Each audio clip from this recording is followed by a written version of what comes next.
नमस्कार, तुमच्या सर्वांचं मनापासून स्वागत। तर आज आपण चटपटीत नाश्त्याचा एक असा प्रकार बघतोय। यासाठी इथे मी अर्धा फ्लावर घेतला आहे। फ्लावरचे असे हे तुरे काढून घ्यायचे। आता आपल्याला फ्लावर किसून घ्यायचा आहे। फ्लावरचा पुढचा तुरा या पद्धतीने किसून घेतला आणि याचं शेवटचं उरलेलं देठ आहे ते आपल्याला फेकून द्यायचं आहे।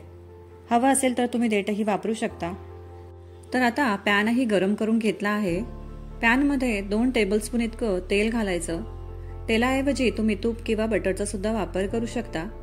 यात 1 चमचा जिरं घातलं। 7 ते 8 कढीपत्त्याची पाने घालायची आहेत। कढीपत्ता हलकासा परतून क्रिस्पी करून घ्यायचा।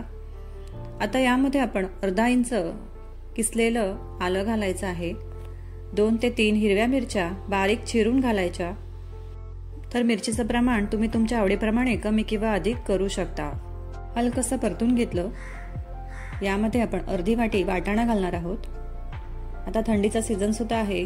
बाजारामध्ये भरपूर प्रमाणात वाटाणा सुद्धा इझिली अवेलेबल होतो, म्हणून शक्यतो ताजे आपल्याला मटर इथे वापरायचे आहेत। 2 टेबलस्पून इतके पांढरे तीळ आपण यात घातले आहेत। सर्व जिन्नस आपण एकत्र एकजीव करून घेऊया।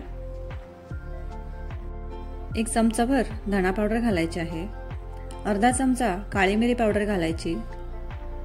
आता यात आपण किसून घेतलेला फ्लावर घालायचा आहे। हलकसे याला आपल्याला परतून घ्यायचं 1 मिनिटभर इतकं। आता यात आपण घालूया पाव चमचा हळद, अर्धा चमचा लाल तिखट घालायचं आहे। जर हवा असेल तर याऐवजी तुम्ही चिली फ्लेक्स सुद्धा वापरू शकता। चवीप्रमाणे मीठ घातलं आणि पुन्हा एकजीव करून घेतलं। फ्लावरमध्ये थोड्या प्रमाणात पाणी असतं, ते पाणी पूर्णपणे आपल्याला आटवून घ्यायचं आहे। सर्वात शेवटी मूठभर कोथिंबीर घातली। आता इथे तुम्ही भाज्या तुमच्या आवडीप्रमाणे वापरू शकता। पॅनवर झाकण मारून साधारण 5 मिनिटांसाठी भाजी वाफेवर शिजवून घ्यायची आहे, अगदी मंद आचेवर। तर 5 मिनिटं सुद्धा झालेली आहेत। भाजी सुद्धा मस्त अशी शिजली आहे। यातील वाटाणा देखील मस्त मऊसूत शिजलाय, तुम्ही पाहू शकता। अशा प्रकारे स्टफिंग रेडी झालं। आता एका मिक्सरच्या भांड्यात आपण 1 कप रवा घेतला आहे। म्हणजेच वाटीच्या मापाने मोजायचं झालं तर 2 वाटी इतका आपण रवा वापरलेला आहे। जाड किंवा बारीक कोणताही रवा तुम्ही या ठिकाणी वापरू शकता, कारण हे जे मिश्रण आहे ते आपल्याला वाटून घ्यायचं आहे। आता 1 वाटी आपण यामध्ये भिजवून घेतलेले पोहे वापरायचे आहेत। 1 वाटी आंबट दही वापरायचं आहे। दही नसेल तर या ठिकाणी तुम्ही 1 चमचाभर लिंबाचा रस सुद्धा वापरू शकता। 1 चमचाभर साखर घालायची आहे। साखरेमुळे रंग खूप छान येतो। चवीप्रमाणे मीठ घालायचं आहे। थोडंसं पाणी घालायचं आहे, साधारण 4 टेबलस्पून इतकं। आता हे मिश्रण आपल्याला मिक्सरमधनं वाटून घ्यायचं आहे। हे पहा, मिक्सरमधनं वाटून घेतलंय। जवळपास ह्या कन्सिस्टन्सीचं आपल्याला बॅटर तयार करायचं आहे। आता हे मिश्रण एका बाउलमध्ये ट्रान्सफर केलं। मिक्सरच्या भांड्यामध्ये आपण थोडंसं पाणी घालून हे या मिश्रणामध्ये ओतून घेणार आहोत। पुन्हा एकदा आपल्याला एकजीव करून घ्यायचं आहे। आता यात रवा वापरल्यामुळे यावर 5 मिनिटांसाठी झाकण मारून घेऊया। 5 मिनिटांनंतर तुम्ही पाहू शकता मिश्रण हलकसं घट्टसर झालंय। आता यात आपण 1 संपूर्ण इनो सॅचेट घालूया। जर इनो नसेल तर पाव चमचा खाण्याचा सोडा तुम्ही या ठिकाणी वापरू शकता। यावर 2 चमचे पाणी घालून हे मिश्रण पटापट मिक्स करून घेऊया। तुम्ही पाहू शकता मिश्रण एकदम हलकं तयार झालंय। आता लगेचच पॅन गरम करून घेतला।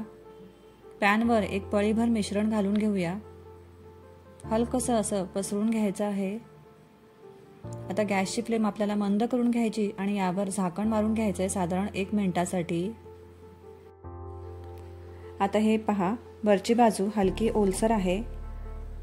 आता या स्टेजला यावर आपण तयार केलेली भाजी घालून घेऊया। या पद्धतीने थोडंसं हाताच्या साहाय्याने दाब देऊया, म्हणजे मग मिश्रण एकसारखं लागलं जाईल। पुन्हा यावर तयार बॅटर जे आहे ते पळीभर घालून भाजी पूर्णपणे कव्हर करून घेऊया। या ठिकाणी आवडत असेल तर भाजीवरती चीज सुद्धा किसून घालू शकता, खूप छान चव येते। आता कडेने हलकसं तेल सोडून घ्यायचं आहे। गॅसची आच कमी करून झाकण मारून घ्यायचं। पहा, आता आपण हे पलटून घेऊया. अशा पद्धतीने आपण दोन्ही बाजू खरपूस भाजून घ्यायच्या आहेत. आता काढून घेऊया. एवढ्या मिश्रणामध्ये 5 ते 6 स्टफ आंबोळी तयार होतात. थंड झाल्यावर एखाद्या नारळाच्या चटणीसोबत किंवा टॅमॅटो केचपसोबत सर्व करूया. अतिशय चमचमीत असा हा नाश्त्याचा पदार्थ तयार होतो. लहान मुलांचा डबा असो किंवा सकाळची न्याहारी, तुम्ही हा पदार्थ हमखास बनवून देऊ शकता. रेसिपी आवडली असेल तर एक लाईक करून चॅनलला सबस्क्राईब जरूर करा. पुन्हा भेटूया अशा छान छान रेसिपीसह. तोपर्यंत धन्यवाद.